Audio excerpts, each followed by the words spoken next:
মসজিদের ব্যাটারি চুরি।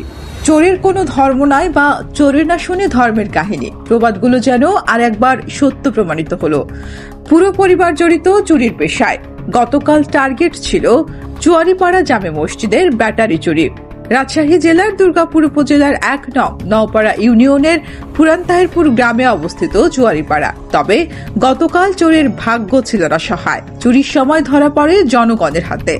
স্থানীয় লোকজন, মেম্বার ও চৌকিদাররা কথা বলে জানতে পারেন চোরের বাসা একই উপজেলার কানপাড়া এলাকায় এবং তার পরিবারের সিংহভাগ সদস্যই একই পেশায় যুক্ত। তারা আরো জানান, ওই গ্রামে কিছুদিন আগে অন্য মসজিদেও ব্যাটারি চুরির ঘটনা ঘটেছে। তবে একই চোর বা তাদের গ্রুপ যুক্ত কিনা সে বিষয়ে নিশ্চিত নন তারা। এদিকে কয়েকদিন আগে দেশে ঘটে গেছে হৃদয় বিদারক ঘটনা। ঢাকা বিশ্ববিদ্যালয়ের ফজলুল হক মুসলিম হলে চোর সন্দেহে তোফাজ্জল হোসেন নামে এক নিরপরাধ যুবককে ভাত খাওয়ানোর পর পিটিয়ে হত্যা করা হয়েছে। সেই ক্ষততেই এখনো চলছে গ্রামের, শহরে তথা পুরো দেশ জুড়ে। এই ঘটনার জের ধরে গ্রামবাসী চোরের এই অপরাধে নেননি কোনো কঠিন সিদ্ধান্ত।